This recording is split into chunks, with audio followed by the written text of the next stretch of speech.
Hi, everybody. My name is Stefan Licher. I'm assistant professor of Japanese Buddhism and the history of religion at the University of Chicago Divinity School, and it's my greatest pleasure to have a chat today with Chozen.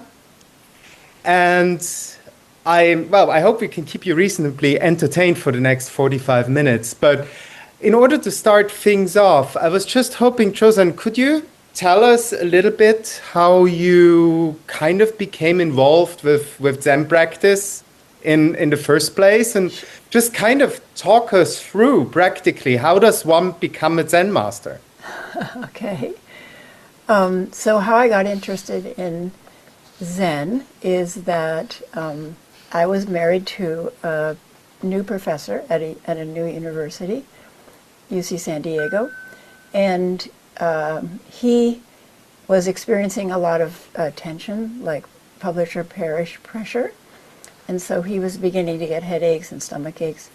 And one of his students suggested, his graduate student suggested, why don't you go over to San Diego State, and there's a professor over there who does something weird like Zen. Maybe that would help you, meditation.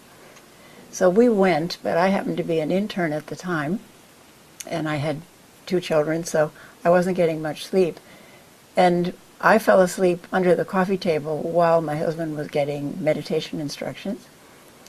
But then when we came back, every morning he would get up early and he would meditate. And I was really impressed with the results. He just became much calmer. It was much easier for him to do his job without anxiety. And so the year after that, we went to Australia on sabbatical. And it was the first time in my life that I wasn't in school full time since the age of 5. And Australia was a little bit interesting because we lived in a house that had a lot of mold on the ceiling, and I had to scrub that off on the top of a ladder, and the washing machine had to be filled by hand and then turned on, and then you had to squeeze the clothing, through squeezers and then add water and so on. It was very old-fashioned. So I was experiencing distress for the first time in my life, anxiety in the first time in my life. And I thought, well, there are 2 Zen books that talk about how you do Zen, so let me try it, because it worked for my husband. And when the baby would lie down for a nap, then I would read the instructions, Zen Mind, Beginner's Mind, and 3 Pillars of Zen were the only books that really told you how to meditate.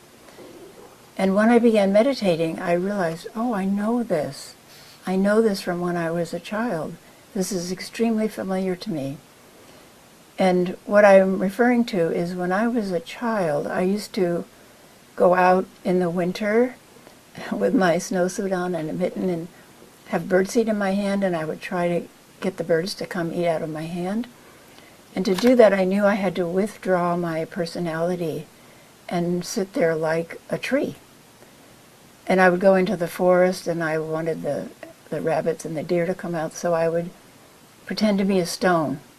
So I would just withdraw my personality completely and just be present, be completely present, without any production in my mind that they might detect and scare them away.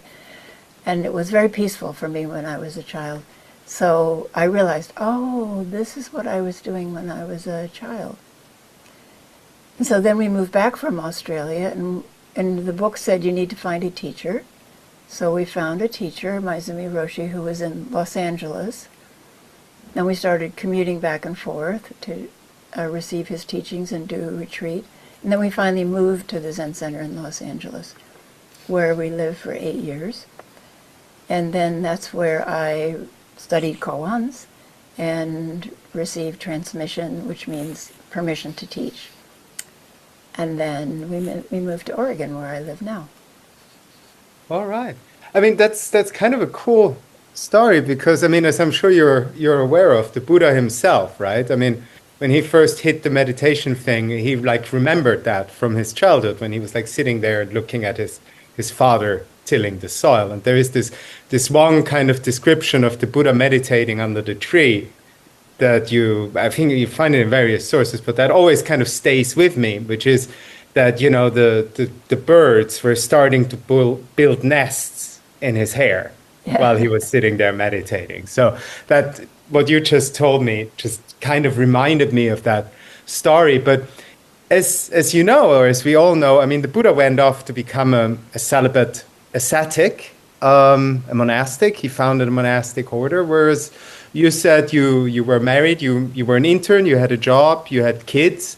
So how does a Zen teacher live their lives day to day? How does you being a Zen teacher or you teaching Zen, how does that interact with your wider, professional career, with your private life? How do these things mesh together? Sure, that's a very good question. So I was a pediatrician, and the last almost 30 years of my pediatric career, I worked in the field of child abuse, which could be very stressful for some people, and had to go to, the medical examiner for autopsies on children who've been killed and so on. So I could not have done my career as a pediatrician, and especially specializing in child abuse, if it weren't for practice. It was the only way I could clear my mind of what had happened at work and come home and be totally present for my children and my family. And I think one of the key elements of meditation is you learn to clear your mind, and you learn to switch from thinking mind to awareness mind, and then clear the mind, and then move on to what is present now. And then, so when you're able to combine those, you have that clear awareness mind that's sort of running in the background. And then you have your day-to-day mind, which is thinking and figuring things out and talking to people and testifying in court and, undergoing the usual stresses of being a human being. But you can always dip in to that, I call it, a deep, deep flowing stream of prajnaparamita. And even if you have questions that you can't solve with your intellectual mind, which happens a lot, you just get tied up in thoughts, usually anxious thoughts. If you can dip down into that pure awareness, pure consciousness level, or the stream of prajnaparamita, and just rest there, and you drop in a question that you have, and then you just sit quietly, often an answer will bubble up, something that you didn't expect. It comes, from you and not from you, maybe, I would say. Mm. Let's put a pin in that deep stream for 1 second. I want to come back to that in 1 minute. That sounds very close to what also you were writing about in the chapter, of course. But maybe you could tell us a little bit more about, just in terms of the practicalities, how does it work? Like, how much time would you spend on your practice? How would these time commitments work to have like a very, demanding career as a pediatrician, and at the same time being a Zen teacher, which I presume is also a fairly time-consuming activity. So just in terms of like how your day would look like, how would those things go together? Mm-hmm. Well, let's say before the kids grew up and left home, it was a little bit different. But I would try to meditate every day, or at least 5 days a week, for at least a half an hour, because I find that at about 20 minutes the mind gets restless, and if you just let it be and keep on meditating, you can sink to a deeper level at about 30 minutes. But if I didn't even have time for that, let's say I was late for work, then I would try to just get all ready for work, sit down in a chair and meditate for 5 minutes. Mm-hmm. And I found that helped. It just made the day go better. I mean, I didn't have a control except days that I didn't meditate. And then on the way to work, I would also do like a loving kindness meditation, for example, something like that. So I would do metta, loving kindness practice for my coworkers that I would be working with, for the patients that I would be seeing. And then, there's always that driver who is in a hurry and tries to cut you off, and I would do metta practice, the traditional metta phrases are, may you be free from whatever, fear, anxiety. May you be at ease. May you be happy. Different kind of happiness than in Pepsi ads, but happy, content. And so for a driver, I would say, who was driving like that crazy, I would say, may you arrive at your destination without injuring yourself or anyone else. So I would do those little prayers or mantras or loving kindness meditations on the way to work frequently. And I think it really helped. I mean, it helped calm me for the day and be fresh for the day. And hopefully it helped other people. I don't know. Right. Let's return to the deep stream, which I think, I guess one of the questions that's perhaps one of the most frequently asked and the most difficult to answer is like, so what you mentioned, you were doing your koan practice there, you were sitting in the morning, and the way you talk about dropping the question into the stream sounds very much like I have heard people talk about koan practice. So would you just kind of explain to us what do you what are these koan things, and what do you do with them? Sure. So there's a preliminary question, which your teacher usually gives you, and there's some traditional ones, like what was your face before your parents or your grandparents were born? In other words, who were you then? And then there's moo. Does a dog have Buddha nature? And the teacher answers moo, which means essentially emptiness, nothing.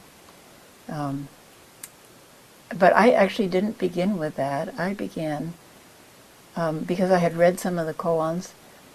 There's a koan where the key line, there's always a key line or a key word in a koan. And the key was, what is that sound outside? And so when you're working with the koan, you can almost take every word, like what, and meditate on what now, is the sound. And sound meditation can be extremely powerful. So for example, here where I live in Oregon, it rains a lot, and people love to meditate on the sound of the rain because it's constant but constantly changing. In the old literature, they talk about listening to the threshing of rice or wheat or a stream as a constant sound but changing. So what is the sound outside? So then you can meditate on outside. What is outside? What is outside of me? Is there anything outside of me and my awareness? And so on. So that was my preliminary koan. So when you go deep, deep into the koan, one author has compared it to implanting a time bomb in yourself. This question that you can't let go of. And it's just ticking away in there, and you're living your life, but you've always got the koan running in the background. And then hopefully suddenly you have a revelation, an awakening about what is this about. And then from then on, you get, at least in my tradition, you get a series of preliminary koans to kind of clean out the corners and test how deep is your understanding or your experience of, let's say, the unconditioned, or it's called different things in different traditions, luminosity, ground consciousness, whatever it's called, original nature, Buddha nature, whatever it's called. It's an experience that's indescribable, but changes your life and your awareness of things like this. Some of the koans are about like gender and kind of unstick you from gender. Yeah, it's just all kinds of ways to test, are you stuck somewhere in who you think you are? Does that make sense? Yeah, I guess. So so you just mentioned that you're working through systematically a series of koans, like which have testing questions. So in terms of like, if I were or if somebody were to become your students, again in very practical terms, like what would they expect? What stages would they go through in practicing with you? Which kind of koans would they work on? How long does it take in your experience for somebody to pass through your, I presume, the curriculum you're using? So what how would the koan work look in practice if I were to come and study with you? Sure. Well, first, I only have a few students who have worked their way through the koan curriculum. I find that some people just get frustrated with it, and especially if you haven't had some opening into a reality that's beyond the superficial reality, it really doesn't work. It just is frustrating. It's frustrating anyway when you're doing koans and you go in and you do a presentation. So for the preliminary koans, and there's supposed to be about 200, I actually shortened it for my students because there's repetition, but you go in and you do a presentation, and for most of those koans, you don't explain. It's like you embody it and then act it out, but act it out in a very sincere way. So, and sometimes there Would you might be... give us an example of that? Sorry. Sure. Okay, I'm going to I'll give you one that I made up, okay? So it's not from the curriculum. How do you know there's wind? So how do you know there's wind? We say, oh, it's windy, but what are we talking about? What's the actual experience that we call wind? So if you were sitting in your office and you said, oh, it's windy today, how would you know?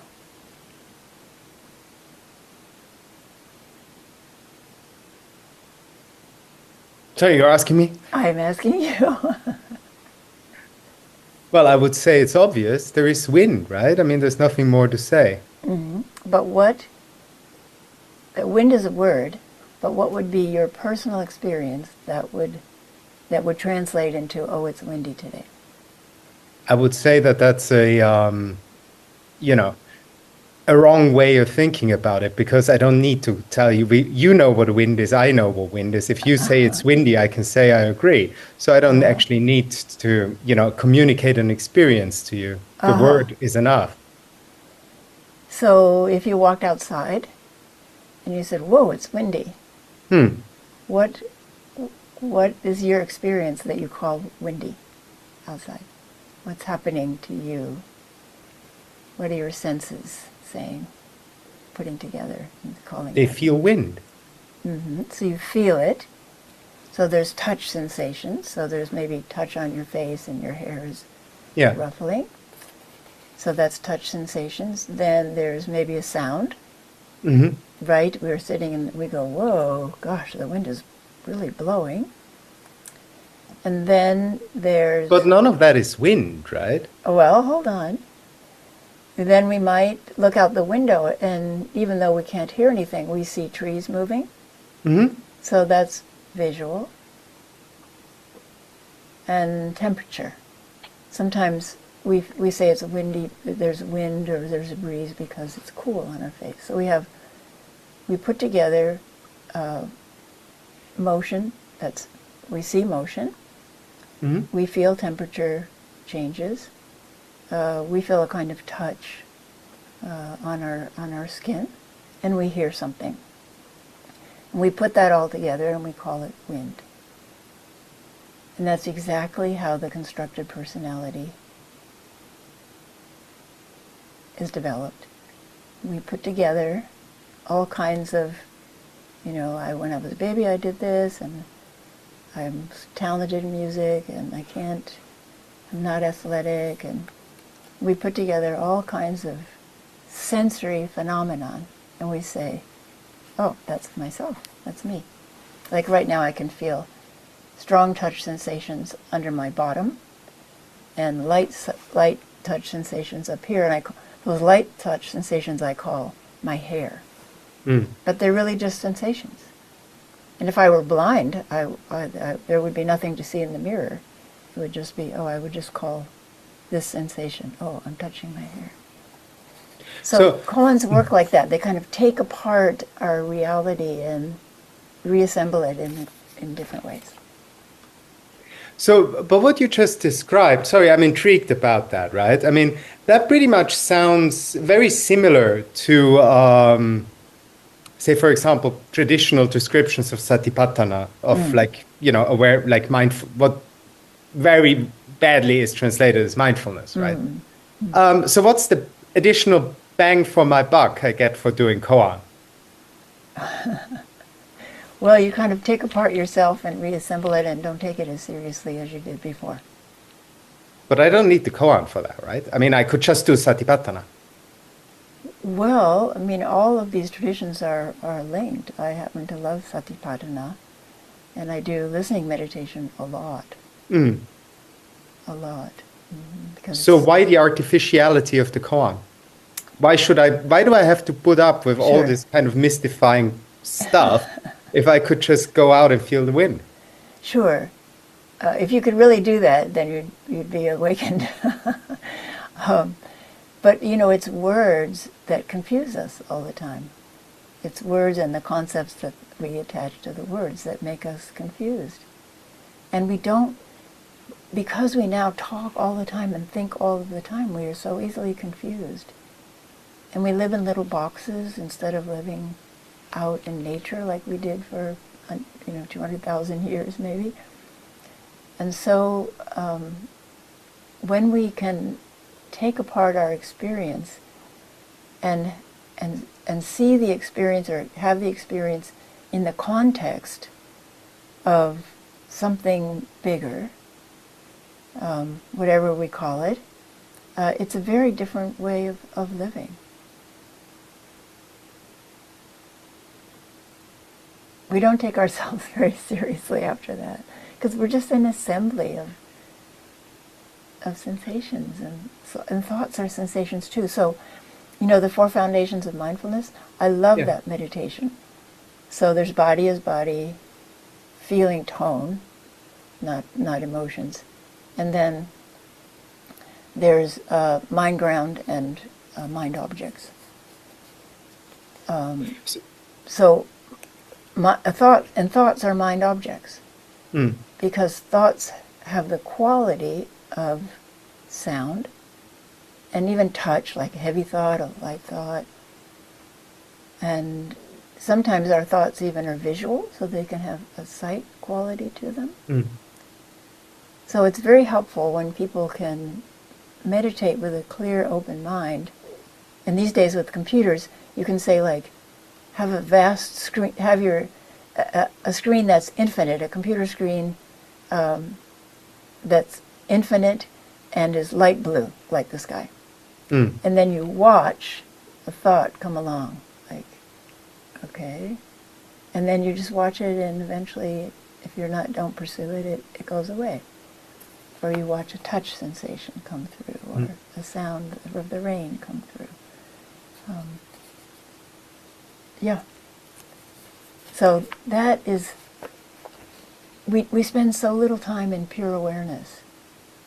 We actually do touch that when we have peak experiences. Because when we have a peak experience, like let's say you go outside, this happens here where I live at the monastery a lot, you walk outside the door and there's this gorgeous sunset, and your mind stops. And your awareness is full of all these beautiful colors and how things are changing. And then the mind comes in and says, oh, I saw a better sunset in Hawaii last year. But that moment when you were in awe and everything was so brilliant and sharp, that's pure awareness. And we spend so little time in pure awareness, and our practice can help us open that experience so that we have a choice, so that we can use our thinking mind, and then we can walk through the door, it's not actually a door, but it seems like it, into awareness, and sit in pure awareness, which is extremely refreshing and energizing. And then we can go back through to, oh, I got to work, I got to talk to people, I got to testify in court, I got to write a paper, whatever. But we've kind of lost that pure awareness. So we now talk about meditation retreats, and we charge for them and so on, but meditation is actually natural to human beings. So if you think of like shepherds lying on a hillside at night, we're now getting into Christian references, and they're looking up the stars, and the stars are, the constellations, and things are moving across the night sky, and maybe the sheep are making gentle little sheep noises, and it's very dark, and that's a kind of meditative state. And then also, let's say you're fishing. And I don't fish, but people who fish tell me it's not really about the fish. It's about the experience you have out in nature of just letting go, of being a human being and trying to feel the mind of the fish.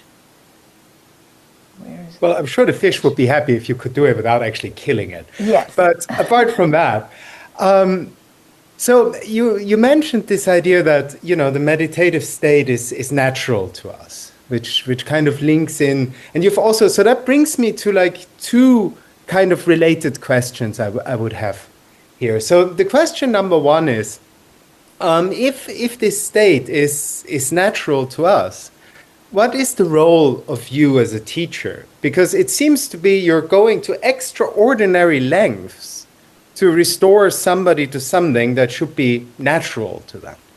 So that's question number one. What is the role that the Zen teacher is playing in that process? Sure. And the second question I have is maybe, and that is related to my earlier kind of thing about, is koan just a very, very roundabout way of getting back to, a basic Buddhist practice like satipatthana. What would you, we have, particularly with Zen, and particularly in that reading of Zen that emphasizes experiences, peak states, mystical experiences, if you want to use that term, or even just ordinary experience anew. There is a whole discourse that is happening about how Zen actually can cut across religious boundaries, how Zen is not actually, well, I guess T.T. Suzuki was very blatant about it. Zen is not Buddhism type thing. And you do see things like Christian Zen.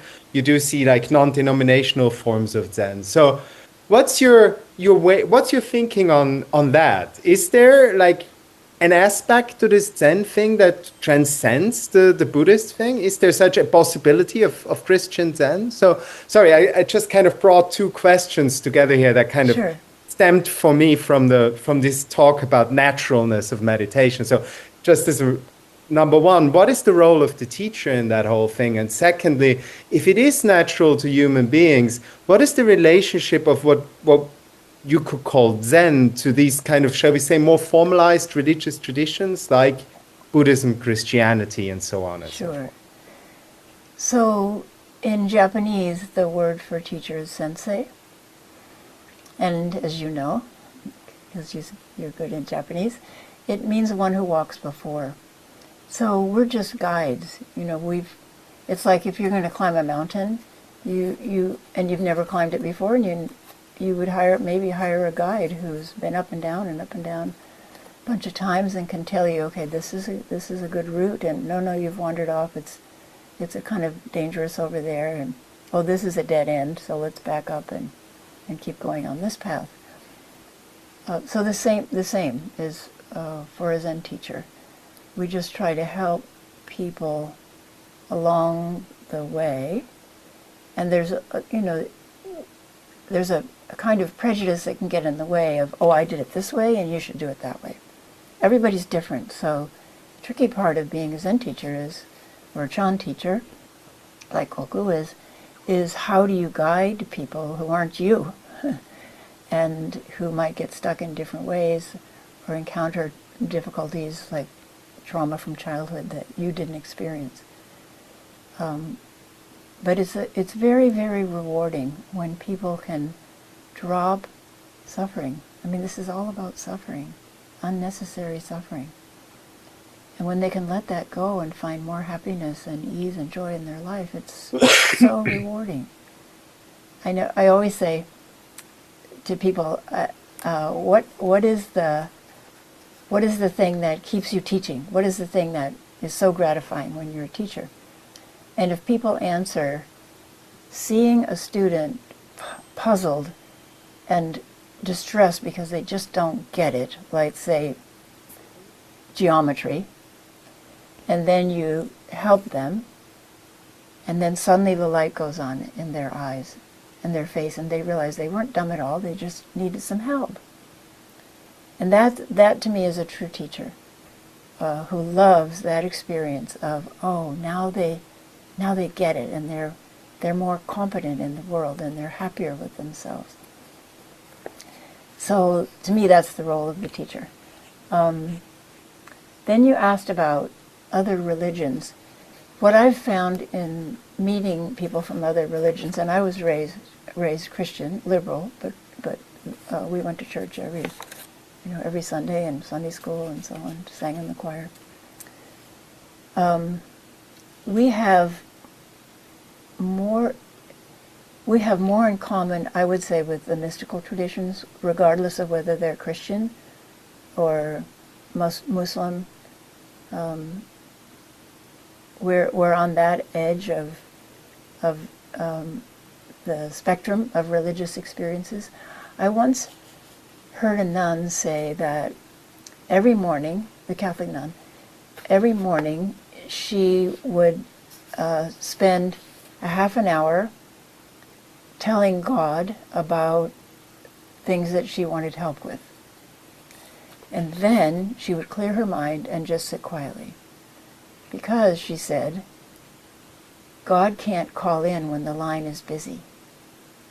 And so she would just sit quietly for a half an hour or even longer and see if God spoke to her, or whatever experience she had that she interpreted as God speaking to her. So that's basically what we do in meditation. Whether we call it Zen meditation or something else.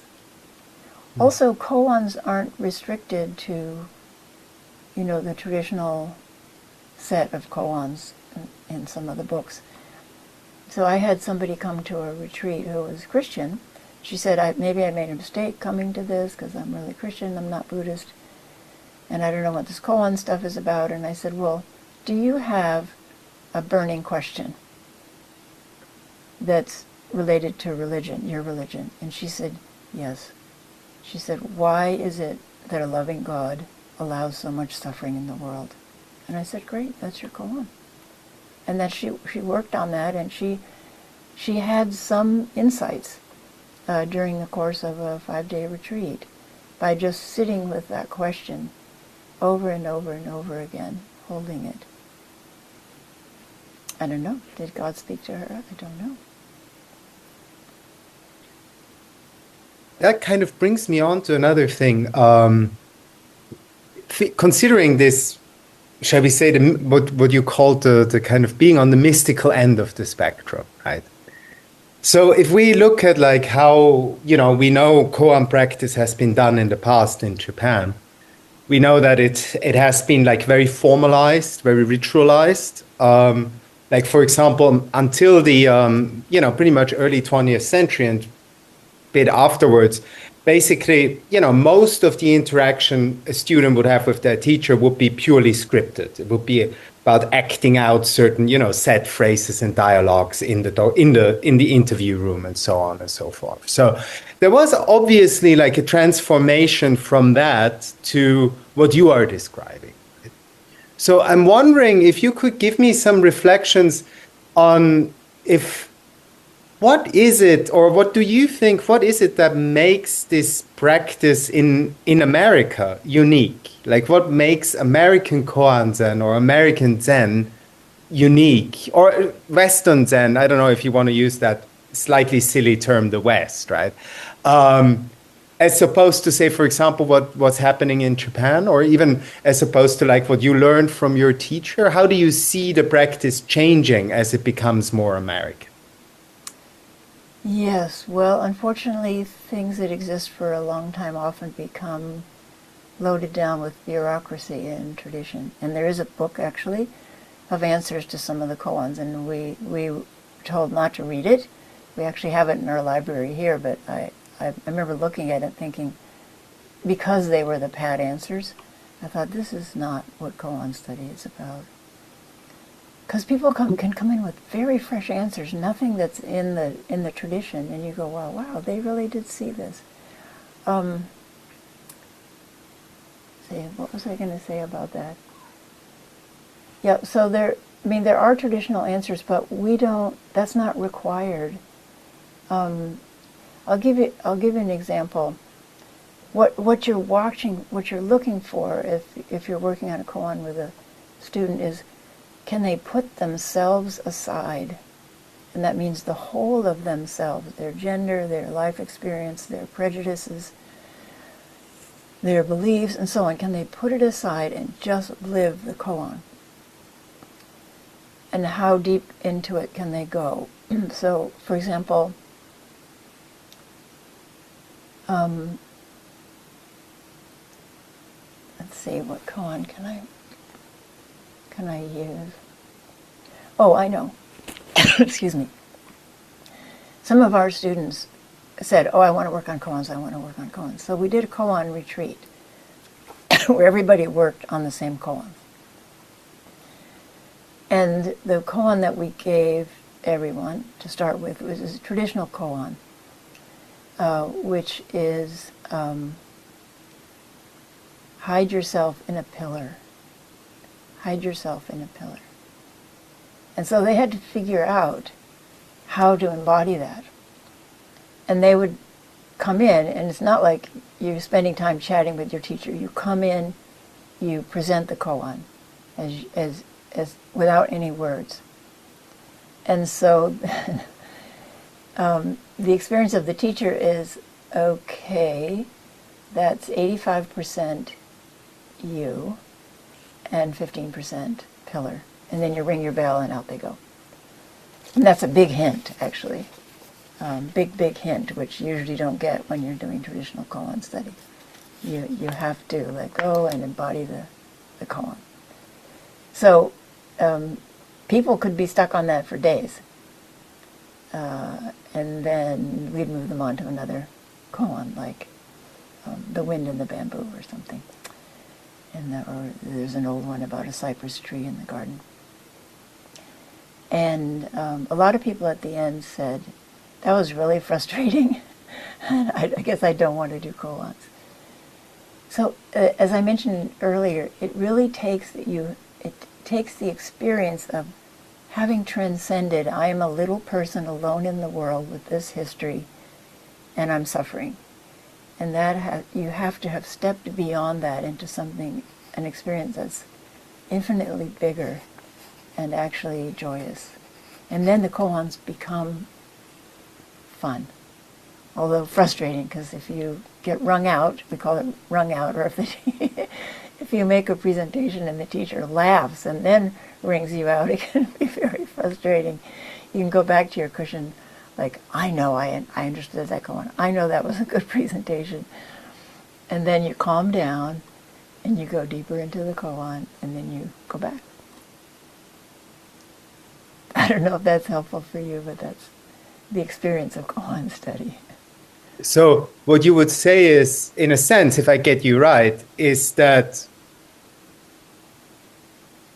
Americans recovered the freshness of koan that the Japanese lost? I hope we did. And the Japanese lost it. Um, well, I've studied with another teacher, Shoto Harada. He hasn't lost it at all. Mm. He's a Rinzai teacher in Okayama. No, when my first teacher died, and then I was convinced by my husband to go and try out this second teacher, Harada Roshi. My first encounter with him, I just began weeping because he picked up exactly where my old teacher left off when he died. Mm. There was no gap at all. Yeah. So obviously this we come back to the role of the teacher here, and it's like one question that, when I teach Japanese Zen in university, that invariably comes up as people read around, is given this incredible importance that is given to the teacher in Japanese Zen, right? Or in American Zen as well.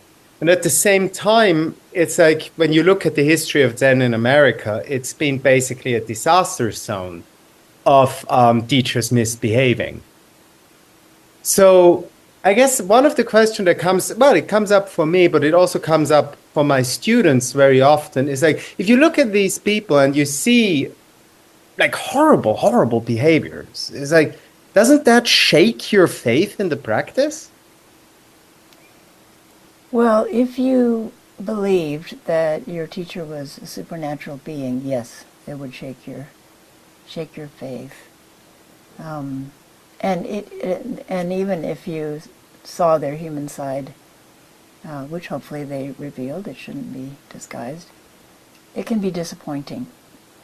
And people often ask about this and are timid about approaching Zen because of this. So I think several things happened. We had Japanese teachers who were raised in temples and went to Buddhist universities and then came over to the U.S. in the hippie era. So Suzuki Roshi in San Francisco, Katagiri Roshi in Minneapolis, and Maizumi Roshi, just to name the Soto Zen teachers. There were also Rinzai teachers who got into bad trouble. And you encounter this hippie era, which is about share everything, just hang out, don't be jealous. Jealousy is a sin, share your partner, share everything you've got. And so it was a kind of an amazing situation for them, something that was very puzzling and difficult for them to negotiate. From shifting from one culture shock. So that's one aspect of it, and different cultural standards. Another aspect is that everybody is still human. And just because you've done a lot of Zen work, you're still prey. You can still fall into difficulty. Let me show you something. This helped me a lot. I drew this up so I could show this to you. It might be backwards, but I can explain it. So this is something that came from Ken Wilber,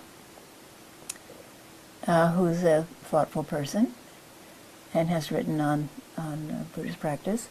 So these are some of the attributes, you might call them things that we, as human beings, we maybe need to work on. And I couldn't write this backwards, so I'm sorry, I'll have to explain it to you. So we naively thought that if you had an awakening experience, if you went through koans, then everything in your life would turn out to be perfect. So you would be perfect at calligraphy, you would be a great artist, you could write beautiful poetry, you would be, make beautiful Japanese gardens. I mean, we were deluded about what happens. An enlightenment experience isn't enough. So this really helped a lot. So these are lines of development. So this is the financial line of development. This is the relationship line of development. This is the athletic athletic line of development. This is art and music. This is charisma.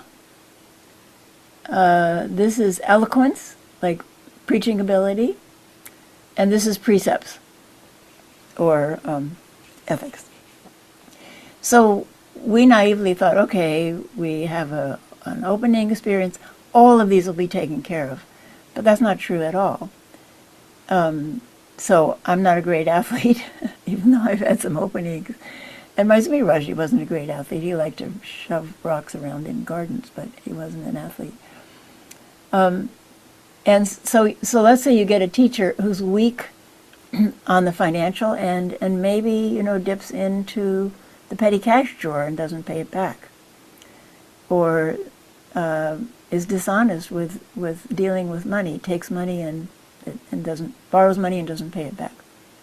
So you can get somebody who's low on this, but is very high on charisma and is eloquent when they're preaching. And so they can attract a lot of followers because of charisma. Maizumi Roshi always used to say, Zen teachers shouldn't have charisma because then people are attracted to the charisma of the person rather than to Zen practice. But he naturally had charisma because he saw things differently than we did, and we were really intrigued, and we wanted to see things as he saw them. Okay, now we get over to precepts, or ethical moral conduct. So we do some Zen schools I know, or some Zen teachers who are currently teaching, don't emphasize the precepts at all. But we think they're absolutely essential. If everybody in the world just kept the first 5 precepts, not stealing, not lying, not misusing sexual energy, and so on, the world would be a different place. It would be an entirely different place. So we do a lot of emphasis on the precepts. But in the classic study of koans, at the end you study precepts. And there are 3 ways to see the precepts. There's the Theravada way, mistakenly called the Hinayana way. The Theravada way, which is keep the precepts. So traditionally Theravada monks, eat 1 meal a day and don't let women touch them and so on, or celibate and so on. Then there's the Mahayana way, which is situational. So Maizumi Roshi taught it depends on the person, the place, the time, the amount. So we do a lot of precept classes, and there's a question of here, people, around our monastery, people hunt in the hunting season. So we'll be sitting quietly in meditation and we hear gunfire. And we know that one of our little deer that wandered through all the time the monastery grounds, unafraid, might have been just shot. So the question is, if you're in the forest and a deer walks by, and then a hunter comes and says, "Did you see a deer?" What do you do? Do you lie and say no to protect the deer? So then, which precept takes precedence? And if you know that this family is poor, which a lot of families in our area are, and they depend on the meat from these animals because they can't afford meat in grocery stores, then what do? This guy's got to feed his family. Then what do? So precept study can be very, very interesting. And so if you've got somebody who's, then the third way, Theravada, and then Mahayana, which is situational, and then what's called Buddhayana. But Buddhayana is the non-dual. So there's nobody to steal from. There's nobody to kill. It's all one. So that is a very dangerous aspect of the precepts. And many teachers who have strayed and harmed people have gotten stuck in the Buddhayana point of view. That the precepts, you don't have to keep the precepts literally, because everything is one and there is no killing, there is no harming people. So if you have a teacher who's heavy on charisma, heavy on eloquence, but low on the precepts and low on money, and not so good at relationships like this. You're headed for trouble. Yeah. Yeah. Well, I mean, thank you for this answer, which I think kind of brings us back to a place where we started out. We started out with Shakyamuni meditating under his tree, right? And as you what you just said seems to point to like one of the fundamental kind of principles of Buddhism, which is the unity of sila, prajna, and dhyana, right? The unity of precepts of insight and of meditation or of concentration. So I think this is a very fortuitous moment, perhaps. Jimmy's going to cut us off in a second. So this is perhaps a very fortuitous moment to finish our conversation. And I would just like to say thank you for sharing all these wonderful insights with us. And it was great. It was great talking with you. Thank you so much. I really enjoyed talking with you and having a little dialogue with you.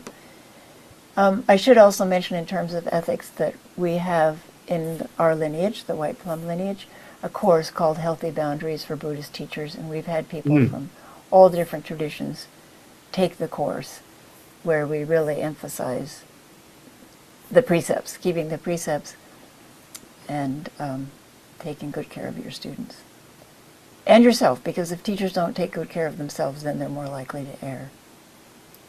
Yeah. Which is perhaps a form of awareness that, or one point, if you want to put it that way, that really does differentiate a lot of like Western Buddhist traditions from their Asian parent traditions, right? Yeah. This awareness of that perhaps was born of the hand that's burned teaches best. Perhaps that is. But mind you, it's not that the Asians don't burn their hands. So sure. Anyway, but thank you also for sharing that. So let me say one more thing that's sure, of course. That's complicated things. So in Japan, men and women don't train together, and lay people don't really train. They might come to a talk or come and sit on the weekend for a half an hour and hear a talk. But that's what's new in America, in the West, is lay people are very sincere about wanting to practice, and men and women train together. So you've got some big differences there that we've had to work with in this second generation. Interestingly, I mean, that is kind of like one, I think, quite interesting point you raised there, because we always talk about like the influence of Japan on America or something, or like the Zen wave flowing from Japan to America. But actually it flows back as well, right? Because now you do have places where men and women and lay people train together in Japan. And you even have Western Zen teachers running Japanese monasteries. Right. There is definitely like an interesting form of exchange and kind of mutual transformation that's happening there at the moment. So that's hopefully beneficial on all accounts. Hopefully beneficial all around, absolutely. Thank you for your amazing scholarship. I'm just so impressed at how adept you are. Thank you. Thank you. Well, as I said, it was a great pleasure chatting with you, and goodbye to the audience, and buy the book and read the chapter. It's wonderful stuff. Thank you very much. Bye. Bye-bye.